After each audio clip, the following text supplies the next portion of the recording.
Berjumpa lagi dengan Al-Barak. Kita lanjutkan cerita budak bayangan.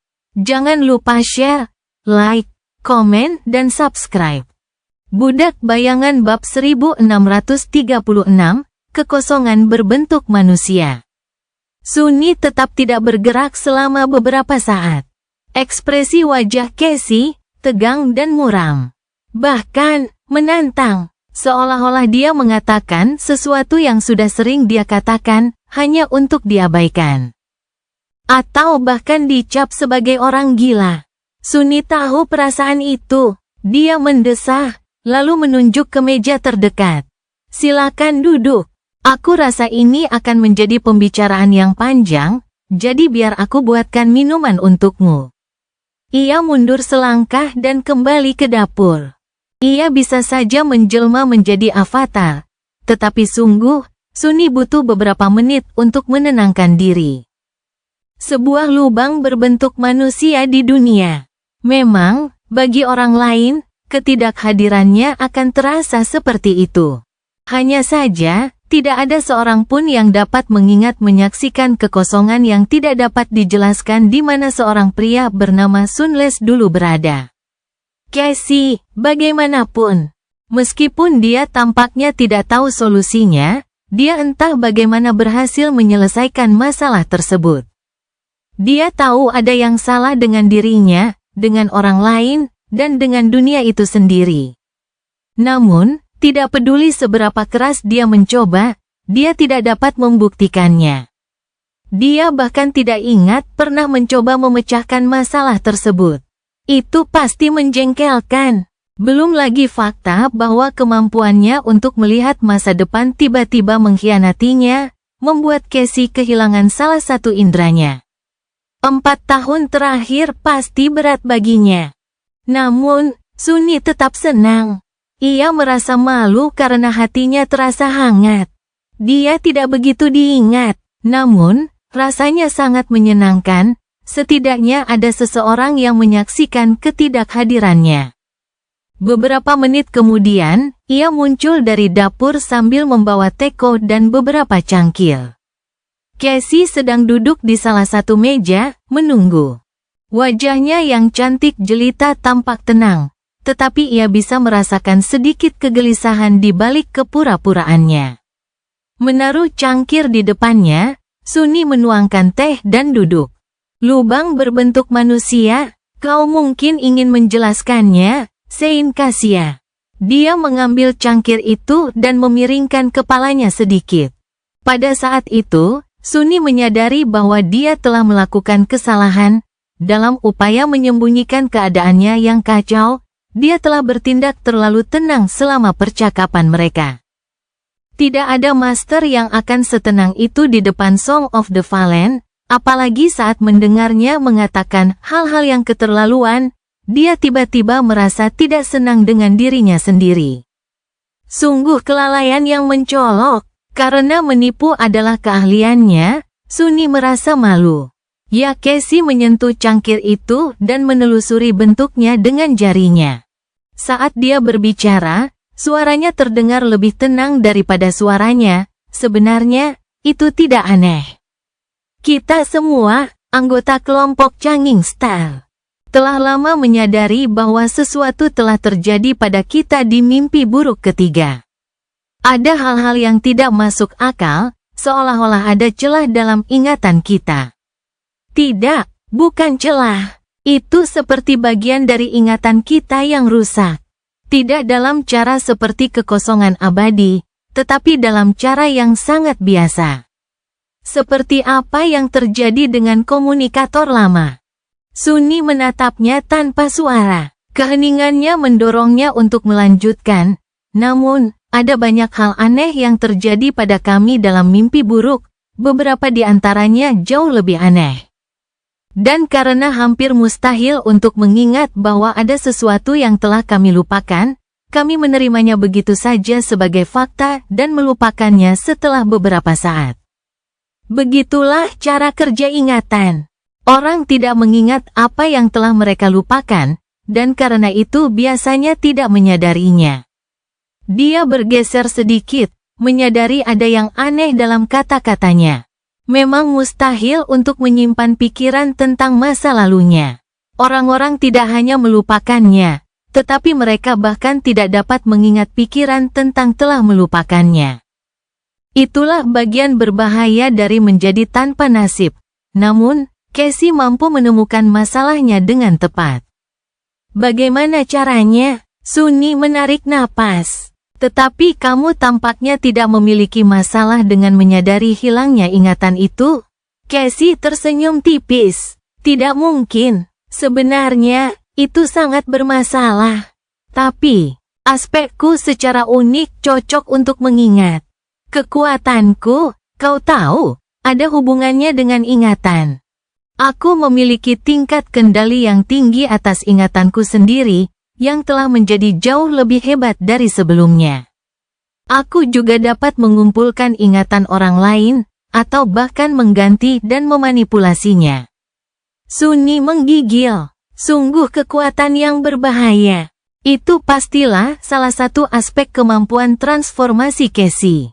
Sebelumnya, dia tidak mampu melakukan hal-hal ini, hanya Torment yang mampu.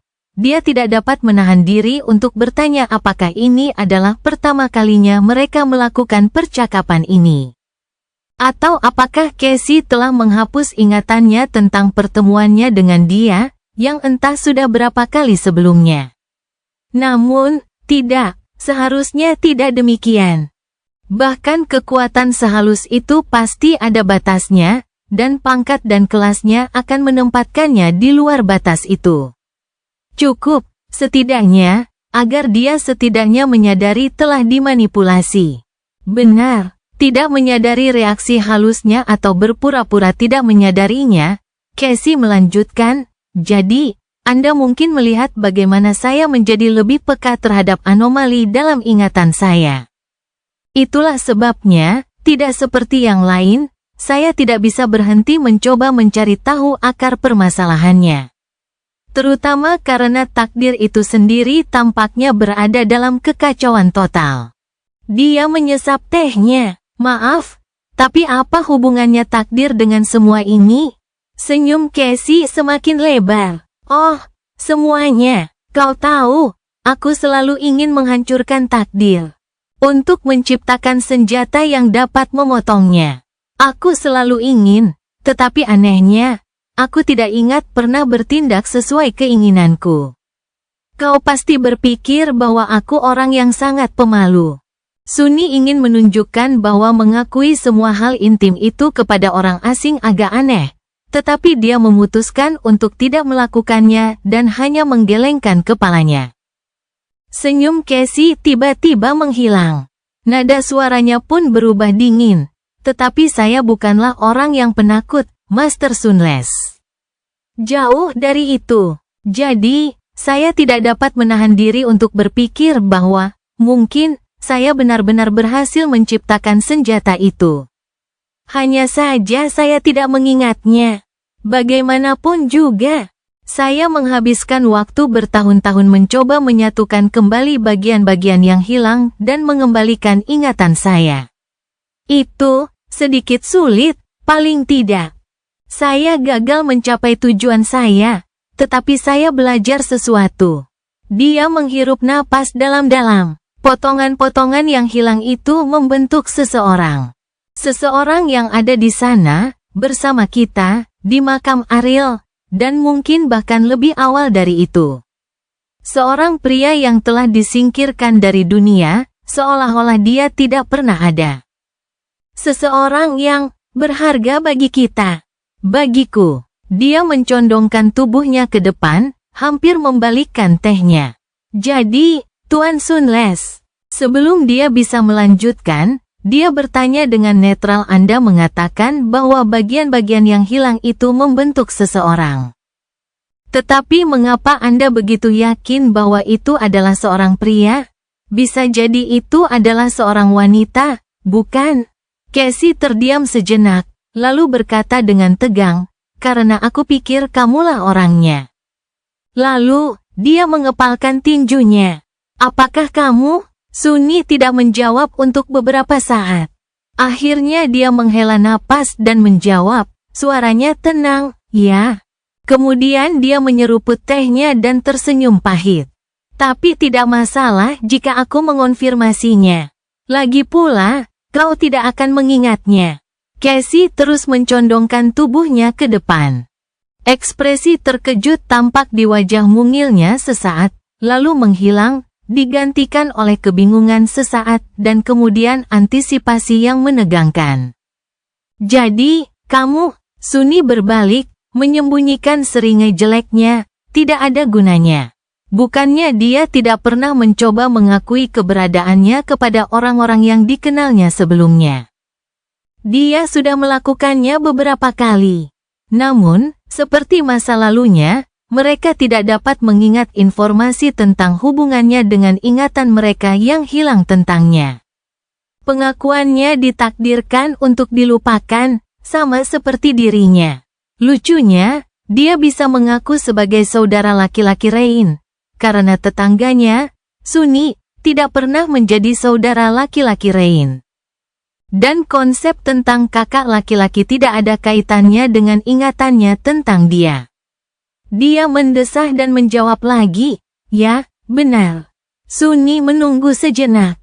Setelah Casey lupa jawabannya dan sebelum dia bisa bertanya lagi, dia menyela, daripada itu, apakah kau ingin memberitahuku lebih banyak tentang memori yang ingin kau buat? Apakah itu senjata? Budak Bayangan bab 1637, Ruang Negatif. Sunny mencoba menghindari pertanyaan itu beberapa kali lagi, tetapi pertanyaan itu terlalu penting bagi Casey. Dia dengan keras kepala kembali menjawab pertanyaan itu tidak peduli apa yang dikatakan pria itu, dan beberapa saat kemudian melupakan jawabannya. Melihat ekspresinya yang hilang itu terasa menyeramkan dan sedikit memilukan, seperti berbicara dengan seseorang yang menderita demensia. Jadi, katakan padaku, apakah kamu?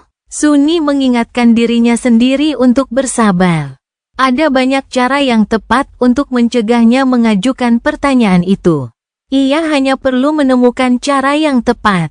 Ya, benar, tapi... Casey tertegun, lalu bingung, lalu tegang sekali lagi. Mungkin aku harus mengalihkan perhatiannya dengan satu atau dua pengungkapan tentang apa yang sedang terjadi di Ravenheart. Namun pada akhirnya, dia tidak perlu melakukan itu. Entah bagaimana, Casey tidak mengulangi perkataannya lagi. Sebaliknya, dia bergerak sedikit, meraih cangkir tehnya, dan menelusuri bentuknya dengan jarinya. Wajahnya membeku, dan dia terdiam. Setelah beberapa saat hening, Casey berkata dengan tenang, teh saya sudah dingin. Sunny memiringkan kepalanya sedikit. Kemudian, matanya bersinar dalam kegelapan. Tampaknya tidak ada alasan untuk menjauhkannya dari pertanyaan itu. Begitu cepat, Casey pintar. Ia tidak dapat mengingat apa yang terlupakan, tetapi ia menyadari perubahan suhu tehnya. Oleh karena itu, alih-alih mengingat, ia hanya menyimpulkan bahwa ada sesuatu yang telah terhapus dari ingatannya. Roda gigi pikirannya yang tangguh kini berputar, menghubungkan ruang negatif dalam ingatannya dengan detail percakapan yang mereka lakukan. Mengamati kekosongan dan menyimpulkan maknanya. Mengenal Casey, ada banyak dugaan yang terbentuk di kepalanya. Puluhan teori dibangun, diteliti, dan dibuang. Hanya teori yang tidak dapat dibantah secara efektif yang tersisa, yang mengarah ke beberapa cabang asumsi paralel. Asumsi-asumsi itu kemudian diadu satu sama lain, berubah menjadi kesimpulan. Kesimpulan itu digunakan untuk memperkirakan apa sebenarnya yang telah dilupakannya. Mungkin terlalu pintar, itu sedikit menakutkan. Sunny tidak mengatakan apapun, dengan hati-hati menyelidiki emosinya sendiri. Jika dia benar, maka Casey tidak hanya tahu bahwa seseorang telah hilang dari dunia, tetapi juga menyimpulkan bahwa dialah orang itu, atau setidaknya terhubung dengan mereka. Dia tidak yakin, namun sangat curiga. Dan dia dia semakin dekat untuk dikenal seseorang daripada sebelumnya sejak meninggalkan mimpi buruk. Tentu saja, ada perbedaan besar antara kecurigaan dan ingatan, tetapi justru karena inferensi Castle hanya didasarkan pada deduksi dan bukan ingatan, dia dapat mengingatnya. Rasa tehnya tiba-tiba menjadi sangat harum. Sunni meminumnya dalam diam. Tak seorang pun di antara mereka berbicara untuk waktu yang lama. Wajah Casey yang lembut dipenuhi dengan kesungguhan, tetapi dia tidak terburu-buru untuk bertanya kepadanya. Dia tidak bisa, karena bertanya kepadanya tentang semua hal yang ingin dia ketahui hanya akan membuatnya lupa akan jawabannya. Itu adalah situasi yang aneh. Akhirnya, dia mendesah dan berbalik. Beberapa saat kemudian, Casey bertanya, suaranya agak aneh, maukah kamu menatap mataku? Dia terkejut dengan pertanyaan itu. Dari mana itu datang? Sunni ragu-ragu, tidak tahu bagaimana menjawabnya.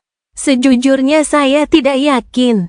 Mengapa Anda bertanya? Dia menyentuh penutup matanya sebentar, mendesah, dan berkata dengan sedikit nada enggan, kemampuan transformasiku ada hubungannya dengan mataku. Hanya sedikit orang yang tahu tentang itu, dan kini kau adalah salah satunya. Jika kau menatap mataku, aku akan bisa membaca ingatanmu. Sunni berkedip. Reaksi pertamanya adalah menolaknya dengan keras. Siapa yang mau ingatan pribadinya diketahui orang asing? Belum lagi fakta bahwa kekuatan Casey tidak terbatas pada itu. Dia sudah mengakui bahwa dia juga bisa menghapus, mengganti, dan memanipulasi ingatan orang lain. Kedengarannya sangat mengerikan.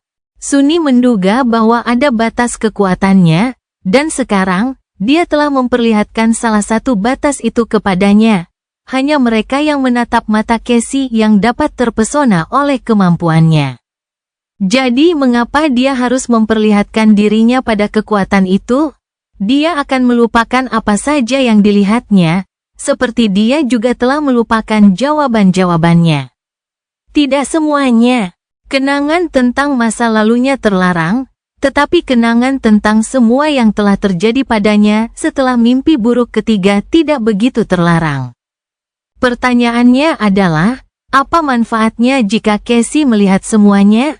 Dia mungkin bisa mengisi kekosongan yang ditinggalkannya dengan beberapa bagian pemikiran logis, setidaknya.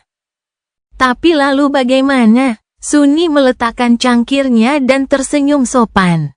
Kau ingin mengintip kenanganku, Santa Casia? Dia hanya mengangguk, tidak menyembunyikan keinginannya. Saya bersedia, Saint Sunles. Senyumnya tak luntur, dia sudah menghubungkanku dengan laporan eksplorasi di makam Ariel dan menduga bahwa aku berada di mimpi buruk bersama mereka. Sialan! Aku seharusnya tidak menerbitkannya, namun, dia tidak benar-benar menyesali perbuatannya. Laporan itu ditujukan untuk Guru Julius dan Anangke, jadi itu sepadan dengan usahanya. Sunni terkekeh, lalu bertanya dengan nada geli dalam suaranya, apa untungnya bagi saya? Casey bersandar dan terdiam beberapa saat. Dia mungkin sudah menduga bahwa dialah orang yang selama ini dicarinya, tetapi dia tidak tahu siapa dia. Apa motif, keinginan, dan keyakinannya? Apa masa lalunya? Dan apa visinya tentang masa depan? Apa yang bisa dia tawarkan kepadanya untuk mendapatkan kerjasamanya? Dia bahkan tidak bisa yakin apakah dia teman atau musuh. Baiklah, apa yang kamu inginkan? Sunni merenung selama cacatnya mengizinkannya. Sebenarnya, ada sesuatu yang bisa kau bantu, tapi aku harus memperingatkanmu. Bantuan yang akan ku minta bisa membuatmu bermasalah dengan atasanmu yang terhormat dari klan Valor. Dia mengangkat bahu. Selain itu, Anda hanya akan mengakses memori pilihan saya. Anda juga harus menunggu sebentar. Itu hanya dapat dilakukan pada bulan purnama. Casey tiba-tiba menjadi tegang. Bulan purnama? Tentu saja, Anda tidak bermaksud. Sunny terkekeh. Benar sekali. Aku ingin menyelinap ke bastion. Dia menghabiskan tehnya dan menambahkan dengan acuh tak acuh, tentu saja bastion yang sebenarnya. Bukan Fata Morgana yang kita semua alami. Budak bayangan bab 1638, cantik seperti gambar. Tidak butuh waktu lama untuk membahas rincian kesepakatan mereka dengan Casey. Casey agak waspada terhadapnya, tetapi Sunny memegang keuntungan yang sangat besar dalam negosiasi tersebut. Bagaimanapun, dia memiliki apa yang diinginkannya, dan terlebih lagi dia tahu lebih banyak daripadanya.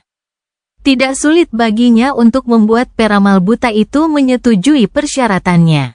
Dia juga tidak bisa tinggal lama, setidaknya tidak tanpa risiko ketidakhadirannya diketahui oleh seseorang dari klan Valor. Casey tidak ingin menarik perhatian mereka pada Sunny, sekarang atau mungkin selamanya. Itu juga cocok untuknya. Betapa anehnya ulang tahunku tahun ini. Ketika Casey pergi, Sunny sekali lagi ditinggal sendirian di Brilliant Emporium. Kota itu telah menjadi gelap, dan keheningan yang damai menyelimuti danau. Dia dapat melihat kastil yang megah itu bersinar dengan cahaya yang mempesona di kejauhan. Lentera-lentera itu terpantul di air yang tenang seperti bintang. Tentu saja, kastil itu hanya ilusi. Atau lebih tepatnya, bukan hanya ilusi, tetapi ilusi yang sangat istimewa. Jenis ilusi yang, untuk semua maksud dan tujuan, nyata, bahkan lebih nyata daripada kenyataan itu sendiri. Sebagian besar orang yang tinggal di dalam kastil tidak mengetahui perbedaannya, karena hal itu tidak memengaruhi kehidupan mereka, tapi Sunny tahu. Ada tempat yang berbeda tersembunyi di balik bangunan megah bastion. Tempat yang jauh lebih suram dan mengerikan daripada yang dikenal semua orang. Di sanalah dia ingin pergi dengan bantuan Casey. Ada 6 benteng yang digambarkan pada peta yang ditinggalkan Nether di Menara Ebony, masing-masing terhubung ke salah satu daemon. Setelah mengunjungi menara itu sekali lagi dan membaca lebih banyak rune terlarang di sekitar peta, Sunny sangat tertarik untuk menjelajahi masing-masing benteng ini. Bahkan bisa dikatakan bahwa bentuk hidupnya bergantung padanya. Menara Gading dulunya milik Hope. Makam Ariel adalah tempat pemakaman Oblivion. Sunny telah mengunjungi kedua tempat ini, tetapi 4 tempat lainnya. Pusat kekuasaan Nether sendiri tersembunyi di Pegunungan Hollow. Dia nyaris selamat setelah melewatinya, dan belum cukup kuat untuk berani menyelami kegelapan yang ada di bawah sana. Bagaimanapun juga, kegelapan sejati adalah musuh alami bayangan. Yang tersisa hanya 3 benteng iblis untuk dijelajahinya. Secara kebetulan atau mungkin tidak, masing-masing dari benteng itu sekarang menjadi benteng besar yang diperintah oleh salah satu klan legasi yang paling kuat. Istana Giok, yang sekarang dikenal sebagai Ravenheart, terhubung dengan iblis ketakutan. Sunny telah mencari cara untuk menyusup ke Istana Ratu Song, tetapi tidak banyak berhasil. Istana itu dijaga dengan sangat ketat. Sementara itu, benteng pelayaran rumah malam untuk sementara tidak dapat dijangkau. Dia tidak memiliki avatar cadangan untuk pergi ke sana. Lebih tepatnya, kuantitas bukanlah masalahnya. Hanya saja avatar yang berkelanjutan menghabiskan esensinya. Sang penguasa bayangan tetap terwujud secara permanen. Tetapi orang itu juga menghabiskan sebagian besar waktunya di dalam fragmen alam bayangan. Di luar sana, esensi rohnya kaya dan bergizi, kecuali avatar ketiganya sedang melawan kekejian yang kuat, dia seperti generator esensi yang terus-menerus. Avatar yang menemani Rain sebagian besar bersembunyi dalam bayangannya, tetapi harus selalu dikontrol. Pada akhirnya, Sunny menjaga keseimbangan positif antara mengeluarkan dan mengisi ulang esensi sambil terus menjaga kedua versi dirinya ini. dengan banyak yang tersisa sebagai cadangan untuk situasi yang tak terduga. Mengirim avatar tambahan ke Stormzy akan membebani keseimbangan itu. Maka dari itu, dia memutuskan untuk meninggalkan benteng besar rumah malam yang terhubung dengan iblis ketenangan sendirian untuk sementara waktu. Yang tersisa hanya bastion yang dulunya milik iblis imajinasi. Sunny tidak tahu banyak tentang daemon itu, tetapi dia tampaknya memiliki kekuatan yang benar-benar fantastis. Dari apa yang bisa dia lihat, Demon of Imagination adalah ahli ilusi. Apapun yang dibayangkan oleh daemon itu seperti Fata Morgana, dan Fata Morgana itu dapat dengan mudah menjadi kenyataan. Atau bahkan menggantikannya. Bastion selalu tampak seperti ilustrasi dari dongeng, dan dalam arti tertentu, memang begitu. Kastil yang indah, danau yang tenang, tanah yang indah di sekitarnya, semuanya telah disulap dari imajinasi daemon kuno. Iblis imajinasi telah lama mati, tetapi ilusi yang menggantikan kenyataan masih ada. Bahkan, kota itu telah menjadi rumah bagi jutaan orang. Sunny tidak dapat menemukan apa yang dicarinya dalam Fata Morgana yang indah itu. Ia hanya dapat menemukannya dalam kenyataan mengerikan yang tersembunyi di baliknya. Tempat itu hanya bisa dimasuki saat bulan purnama, setidaknya oleh mereka yang tidak menguasai benteng ilusi itu.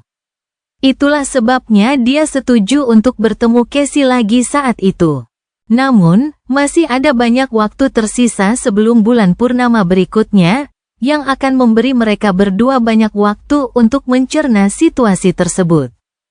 Cassie pasti punya banyak hal untuk dipikirkan.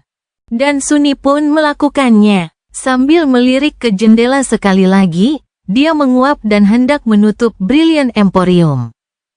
Setelah semuanya selesai, Sunny masuk ke kamar tidurnya dan berbaring di tempat tidurnya. Meskipun ukuran kamarnya sederhana, tempat tidurnya sendiri besar dan mewah. Tempat tidur itu diukir dari kayu yang dipoles pucat, dengan ukiran elegan menghiasi tiang-tiang yang menyangga kanopi sutra. Tempat tidur itu terlalu nyaman untuk tempat tidur yang sederhana, dan tampak seperti sesuatu yang seharusnya ada di istana, bukan pondok yang nyaman. Dan itu benar-benar terjadi. Ini adalah ranjang yang sama tempat Sunny tidur di katedral yang hancur di Dark City beberapa waktu yang lalu. Dia telah membawanya kembali dengan bantuan Marvelous Mimic setelah menghilang dari peradaban selama 3 tahun dan hal-hal lainnya. Sunny menaruh kepalanya di atas bantal dan memejamkan matanya. Tak lama kemudian, ia tertidur dengan tenang. Pikiran terakhir yang terlintas di benaknya agak pahit, sialan, dia lupa memesan memori. Sungguh memalukan. Dia berharap bisa mendapatkan banyak pecahan jiwa dari Cassie. Budak Bayangan bab 1639, Fata Morgana yang indah. Bulan purnama datang lebih cepat dari yang diperkirakan Sunny. Kehidupannya di Bastion damai selama ini, Brilliant Emporium Cafe menikmati arus tamu yang stabil, sementara memori butik terus mandek tanpa pelanggan. Sunny mengurus dapur dan mengurus urusannya sendiri. Ia seharusnya melakukan perjalanan ke dunia nyata untuk membeli bahan-bahan, tetapi menundanya untuk saat ini, sebagian karena kemalasan, dan sebagian lagi karena ada banyak hal di tempatnya. Sementara itu, kehidupannya di Godgrave telah mengalami transformasi yang menggemparkan. Nevis ada di sana, jadi dia tidak punya waktu untuk merasa bosan. Namun itulah masalah avatar ketiga. Pada hari bulan purnama, Sunny membiarkan Aiko pulang sedikit lebih awal dan menutup Brilliant Emporium. Kemudian, ia berjalan melalui jalan-jalan Bastion yang ramai dan membeli tiket untuk menonton drama teater. Sekelompok aktor Awaken sedang mementaskan A Song of Light and Darkness. Sayangnya, Sunny baru menyadari nama drama itu setelah duduk di partere. Ia menutupi wajahnya dengan telapak tangan dan meringis seolah-olah menderita sakit gigi, tetapi tetap duduk di tempat duduknya. Tak lama kemudian, para penonton yang bersemangat mengelilinginya dari segala sisi. Lampu diredupkan, tirai diangkat, dan pertunjukan dimulai. Tidak seorang pun menyadari bahwa seorang pemuda pucat yang duduk di salah satu baris pertama tampaknya tidak memiliki bayangan. Pada saat yang sama, perwujudan Sunni yang lain bersembunyi dalam kegelapan di dekat tepi danau. Hari sudah gelap, dan bulan pucat sedang melintasi langit yang bertabur bintang. Pemandangannya, bulan, langit yang seputih beludru, siluet kastil yang megah, dan danau yang luas, sungguh indah tak terlukiskan. Malah, tampak seolah-olah ada dua bulan, satu hilang di langit yang jauh, yang satu lagi tenggelam di air yang sunyi. Setelah memastikan tidak ada seorang pun di dekatnya, Sunni bangkit dari bayangan dan berjalan menuju pantai. Inkarnasi di teater itu mengenakan nebulous mantel, jadi dia hanya mengenakan pakaian militer biasa. Quintessence Pearl sudah dipanggil, berada di mulutnya. Dia tidak membuang waktu dan langsung terjun ke air tanpa membuat cipratan. Danau itu memeluknya dengan dingin. Sunni membiarkan tubuhnya menjadi seberat batu, tenggelam ke dasar. Sesampainya di sana, ia memperluas indranya, berubah menjadi bayangan, dan meluncur menuruni lereng yang curam. Danau yang mengelilingi bastion tidak tampak istimewa dari tepi pantai, tetapi sangat dalam. Pada saat lereng kehilangan sebagian besar kecuramannya, Sunni sudah berada beberapa kilometer di bawah permukaan. Manusia biasa tidak akan mampu menahan tekanan massa air, tetapi itu mudah bagi seseorang seperti dia, terutama karena dia tetap inkorporeal. Namun, bagian yang mudah berhenti di situ. Karena perairan ini tidak aman. Ada gema makhluk mimpi buruk yang kuat berpatroli di danau. Seolah itu belum cukup, ada juga pedang yang ditusukkan ke lumpur di sana-sini, masing-masing berfungsi sebagai mata dan telinga penguasa negeri ini. Landasan keberanian tertinggi, Raja Pedang. Mencapai kastil tanpa diketahui hampir mustahil. Namun, Sunni tidak menyia-nyiakan tahun lalu dengan sia-sia. Dia telah menjelajahi danau secara menyeluruh, mempelajari para penjaganya, dan memetakan lokasi pedang Anvil. Sekarang, dia yakin akan kemampuannya untuk mencapai kastil tanpa diketahui. Lagi pula, kastil bukanlah sasarannya. Sebaliknya, itu adalah pantulan bulan yang melintasi permukaan danau. Ia bersembunyi di balik bayangan dan menunggu makhluk besar yang tampak seperti belut perak raksasa berenang melewatinya, lalu dengan hati-hati maju ke depan. Sambil mengubah arah, Sunni bergerak seperti pencuri, dengan mudah menghindari setiap tindakan pengamanan yang ditempatkan di dasar danau oleh klan Valor. Saat ia mencapai titik tengah antara pantai dan kastil, lakon yang ditonton avatarnya mencapai waktu jeda. Sunni yang lain bangkit dari tempat duduknya dan pergi ke kafe teater, memastikan agar dilihat oleh sebanyak mungkin orang. Tentu saja, ia tetap berada di sudut-sudut gelap untuk menyembunyikan bayangannya yang menghilang. Sunni yang asli bersembunyi di dasar danau tanpa bergerak.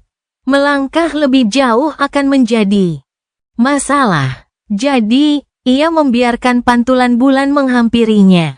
Ia yakin orang seperti Beth akan marah mendengar pernyataan seperti itu, mengingat secara ilmiah, posisi pantulan bulan bergantung pada sudut pandang pengamat.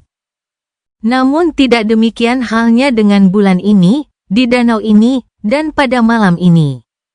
Saat waktunya tiba, Sunni membuat dirinya seringan bulu, berubah wujud menjadi manusia, mendorong dasar danau, dan berenang ke atas.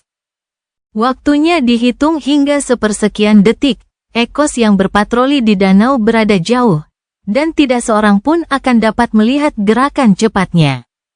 Saat tekanan air berkurang, kegelapan di sekitarnya menjadi lebih terang. Tak lama kemudian, ia dikelilingi oleh cahaya yang sangat terang, seolah-olah berenang di bawah sinar bulan. Bulan itu sendiri seperti cakram perak bulat sempurna yang tergantung di atas bastion. Pantulannya bagaikan sebuah lingkaran besar yang cemerlang, berhenti di permukaan beberapa meter darinya. Sunni berenang maju dan memasuki lingkaran itu. Dia dibutakan oleh cahaya. Dan kemudian, dunia berubah. Sunni telah meninggalkan dunia ilusi dan memasuki hantu realitas yang tersembunyi di balik kemegahannya. Tiba-tiba, suasana menjadi jauh lebih gelap. Pantulan bulan menghilang, digantikan oleh sisa-sisa cahaya suram yang tersebar. Air danau menjadi jauh lebih dingin, dan permukaannya berangin kencang karena angin kencang. Sambil menarik napas dalam-dalam, Sunni mendongak. Di atasnya tampak langit yang rusak.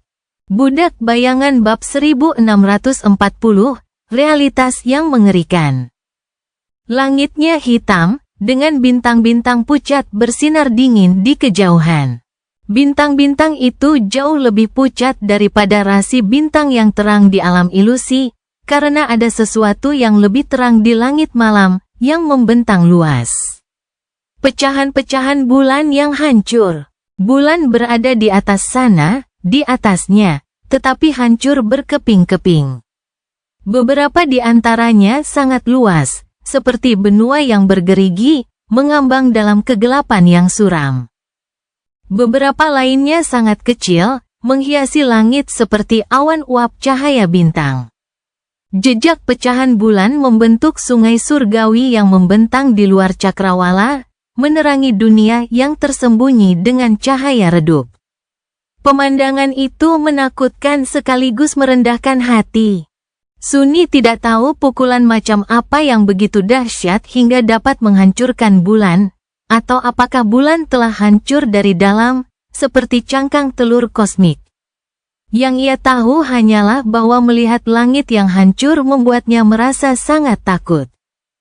Dia jarang merasakan ketakutan yang sebenarnya setelah menjadi seorang transenden, tetapi wajah asli Bastion adalah salah satu dari sedikit hal yang masih bisa membuatnya merinding. Memalingkan muka dari sungai surgawi, Sunni menatap kastil yang jauh. Kastil itu ada di dunia ilusi dan di dunia nyata yang mengerikan. Namun, meskipun berdiri tegak dan megah di dunia ilusi, kastil itu adalah reruntuhan yang sunyi di dunia nyata. Dinding-dinding yang kokoh telah runtuh. Menara-menara yang tinggi telah roboh. Bastion bagaikan gunung batu-batu putih yang retak, bentuknya seperti benteng yang dulunya megah, hampir tidak dapat dikenali lagi karena bentuknya yang bengkok dan mengerikan. Di sana-sini, orang masih dapat mengenali deretan bangunan dan halaman yang sebagian tidak rusak, tetapi itu hanya tampak seperti batu nisan di batu nisan yang menjulang tinggi. Di seberang danau, tempat kota yang makmur itu berada sesaat sebelumnya, tembok monumental dari pepohonan gelap yang menjulang tinggi menjulang ke langit yang retak. Bastion yang ilusif itu dulunya juga dikelilingi oleh hutan yang merupakan makhluk hidup yang sangat besar. Titan mengerikan yang telah berperang dengan para Knight of Valor selama beberapa dekade. Akhirnya, Anvil, yang saat itu masih menjadi Sein, yang menghancurkannya. Namun, di realitas tersembunyi ini, hutannya masih utuh, dan dihuni oleh banyak makhluk yang jauh lebih mengerikan daripada Titan itu. Karena Bastion yang sebenarnya adalah zona kematian. Faktanya, ada juga makhluk mengerikan yang tinggal di danau yang dalam dan gelap itu. Ada satu kesamaan antara Bastion yang asli dan Fata Morgana indah yang diciptakan oleh iblis imajinasi, yaitu, baik di kastil ilusi maupun kastil asli, lentera ajaib bersinar lembut di kegelapan malam. Memang, jumlah mereka di sini jauh lebih sedikit. Saya harus bergegas. Danau yang sebenarnya jauh lebih berbahaya daripada tiruannya. Sunni mampu menghadapi penghuninya dalam pertempuran, tetapi dia tidak mampu melakukannya tanpa diketahui. Jadi, dia menyelam sekali lagi, jatuh seperti batu ke kedalaman air yang dingin. Dasar danau itu sangat berbeda di dunia nyata yang tersembunyi ini. Di bastion yang ilusif itu, danau itu tampak biasa saja, tertutup lumpur dan batu-batu langka. Namun, di sini, kota yang tenggelam itu terletak di dasar danau. Bangunan-bangunan yang indah itu dibangun dari batu putih yang sama dengan kastilnya, dan jendela-jendelanya yang kosong bagaikan mata gelap yang mengawasi Sunni saat ia lewat. Kota itu pasti dulunya indah, tetapi sekarang dingin dan kosong, dengan tanda-tanda kehancuran yang mengerikan terlihat di setiap jalan. Jalanannya sendiri dipenuhi tulang-tulang. Tengkorak manusia yang tak terhitung jumlahnya tergeletak di atas batu-batu bulat yang retak, tampak seperti jamur pucat. Sunni tidak tahu malapetaka apa yang menimpa penduduk kota yang tenggelam itu, tetapi ia memastikan untuk meringankan tubuhnya dan berenang alih-alih berjalan di jalan-jalan kuno. Ia tidak ingin mengganggu mereka, dan tahu bahwa melakukan hal itu berbahaya. Kota ini dibangun di kaki gunung tinggi, yang sekarang terendam air, dengan hanya puncaknya yang menjulang di atasnya. Reruntuhan kastil besar terletak di puncak itu, di sanalah Kasale seharusnya menunggunya. Sunni dengan tenang melintasi kota yang runtuh, memastikan untuk bersembunyi dari para penghuninya saat ini. Ada banyak makhluk mimpi buruk yang mengerikan yang tinggal di reruntuhan yang tenggelam. Dia telah mempelajari kebiasaan dan tempat berburu mereka sebelumnya. Tetapi kekejian dari pangkat yang lebih tinggi sangat tidak dapat diprediksi. Untungnya, kemampuan Sunni untuk tetap tak terlihat dan tak terasa dalam bayangan telah menjadi jauh lebih kuat sejak hari-harinya di kota gelap. Jadi bahkan kengerian ini pun tidak dapat dengan mudah menemukannya. Ia bergerak semakin dekat ke gunung. Dari waktu ke waktu, bangkai-bangkai mengerikan muncul dari kegelapan, masing-masing tertusuk oleh sebilah pedang lurus. Ini adalah hasil kerja Anvil, wilayah kekuasaannya juga meluas hingga ke bastion versi asli, dan meskipun Raja Pedang tidak menguasai seluruh wilayah, ia adalah penguasa kastil yang hancur. Apapun yang mencoba merangkak keluar dari air dan menantangnya akan mati. Para ksatria keberanian juga sering bertempur melawan makhluk mimpi buruk di hutan. Akan tetapi, mereka melakukannya tanpa dukungan raja mereka. Itu karena ia menggunakan hutan gelap sebagai tempat untuk menempa prajurit yang lebih baik bagi pasukannya. Para makhluk mengerikan yang menghuninya adalah batu asah yang digunakan para elit. Keberanian untuk mengasah diri. Sunni mendengar bahwa setelah Antartika, Morgan dikirim ke hutan dan diperintahkan untuk tidak kembali sampai dia menebus kesalahannya. Dia akhirnya keluar dari hutan itu 2 tahun kemudian, sebagai seorang santo. Dia tidak tahu apakah ini benar, dan tidak dapat bertanya. Karena informasi ini memang tidak seharusnya diketahui oleh orang luar manapun sejak awal, persiapannya tidak sia-sia. Sunni mengikuti jalan yang telah ditentukan dan berhasil mencapai gunung tanpa mengganggu makhluk mimpi buruk atau tersandung pedang Anvil. Akhirnya, ia menaiki lereng curam dan dengan hati-hati muncul di dekat reruntuhan.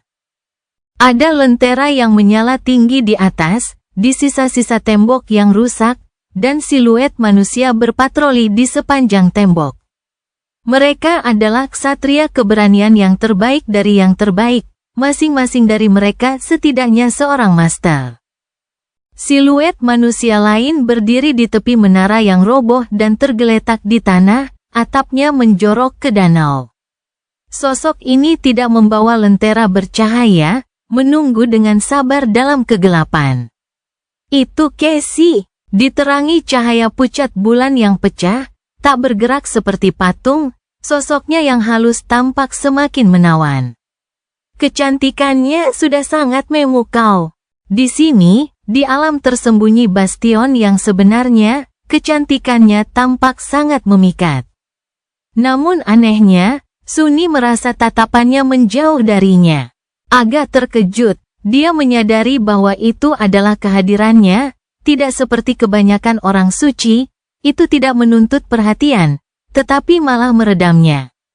Itu benar-benar lebih mirip dengan ketidakhadiran daripada kehadiran. Mungkin sudah lama terjadi, tetapi dia tidak menyadarinya. Memaksa dirinya untuk berkonsentrasi pada sosok ramping itu, Sunny diam-diam muncul dari air dan berjalan ke arah Casey. Dia tidak bersuara sama sekali, namun Casey menoleh sedikit untuk menghadapinya. "Kamu sudah datang." Sunny menyingkirkan Quintessence Pearl dan tersenyum dalam kegelapan. "Tentu saja. Tidak sopan membuat seorang wanita menunggu. Dan aku tidak sopan, bisa dibilang begitu." Cerita bersambung. Jangan lupa share, like, komen, dan subscribe. Agar tidak ketinggalan cerita selanjutnya.